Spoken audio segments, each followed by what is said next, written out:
Assalamualaikum warahmatullahi wabarakatuh. Saya Putri Wahyuni dengan NIM 2104222 dari Prodi Ilmu Administrasi Negara.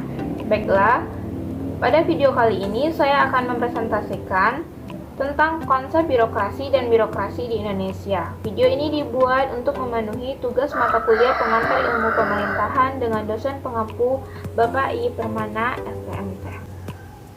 Baiklah, yang pertama kita langsung saja masuk pada konsep birokrasi. Yang pertama yaitu pengertian birokrasi. Birokrasi dalam makna yang baik dan rasional atau bare rationality. Menurut Hegel, birokrasi adalah institusi yang menjembatani antara negara dan masyarakat.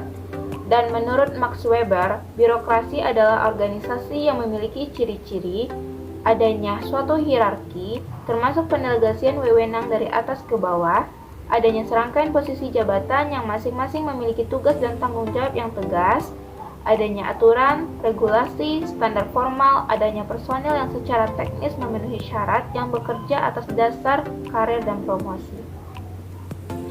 Selanjutnya, pengertian birokrasi atau pemerintahan dalam mata kuliah ini adalah suatu organisasi pemerintahan yang terdiri dari subbab struktur yang memiliki hubungan satu dengan yang lain, yang memiliki fungsi, peran, dan kewenangan dalam melaksanakan pemerintahan dalam rangka mencapai suatu visi, misi, tujuan, dan program yang telah ditetapkan. Selanjutnya, fungsi dan peran birokrasi. Yang pertama, melaksanakan pelayanan publik. Yang kedua, pelaksana pembangunan yang profesional atau merit system. Yang ketiga, perencana, pelaksana, dan pengawas kebijakan atau manajemen pemerintahan.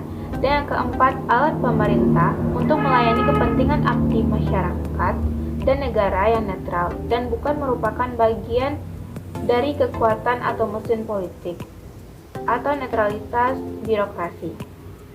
Selanjutnya, tugas pokok birokrasi. Di antaranya 1. Menegakkan atau memaksakan adanya kepatuhan. 2. Menyelenggarakan pelayanan. Yang ketiga, membuat kebijakan dan regulasi. Selanjutnya, kewenangan birokrasi.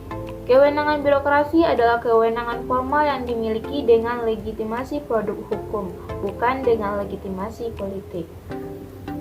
Adapun klasifikasi birokrasi dapat kita lihat yaitu yang pertama, dilihat dari pelaksana birokrasi terbagi dua, yakni 1. Birokrasi sektor privat, contohnya perusahaan swasta, sekolah swasta, dan lain-lain. 2. Birokrasi sektor publik, contohnya pemerintah pusat, pemerintah daerah, dan lain-lain. Dilihat dalam arti luas dan sempit, birokrasi terbagi dua, yakni birokrasi eksekutif, contohnya kabinet, kementerian negara, dan lain-lain. 2. Birokrasi negara, contohnya lembaga eksekutif, legislatif, dan yudikatif, dan lain-lain. Dan dilihat dari tingkatan pemerintahan, birokrasi terbagi 4, yakni pemerintah pusat, pemerintah provinsi, pemerintah kabupaten atau kota, dan pemerintah desa. Selanjutnya, konsep birokrasi ideal menurut Max Weber. Menurut Max Weber, birokrasi harus memiliki yang pertama, pembagian kerja, yang kedua, hierarki wewenang, yang keempat, seleksi formal, yang kelima, peraturan dan ketetapan formal, yang keenam, orientasi karir, yang ketujuh, impersonalitas. Selanjutnya, konsep birokrasi di Indonesia. Birokrasi di Indonesia dapat kita lihat melalui sejarah birokrasi di Indonesia itu sendiri. Yang pertama, masa kerajaan. Kerajaan maritim dan agraris dominan atau pemusatan sumber ekonomi, kehormatan pada raja dan didistribusikan pada birokrat. Selanjutnya, pada masa penjajahan dapat kita lihat pada zaman Belanda, struktur dan sistem birokrasi kerajaan tidak diubah selama menguntungkan. Selanjutnya, masa kemerdekaan. Pada masa ini dapat kita lihat, transformasi gaya-gaya kerajaan dan kolonial masih melekat. Posisi dan status masih berkaitan dengan hierarki, abdi negara, sentralitas, dan ritualitas. Selanjutnya, penampilan dan sosok birokrasi di Indonesia.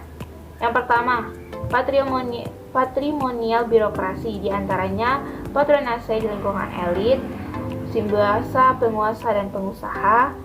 3. Ambivalensi hubungan pusat sampai daerah. Yang kedua, sentralisasi yang amat kuat. Yang ketiga, menilai keseragaman dalam struktur birokrasi. Yang keempat, penegasian wewenang yang kabur.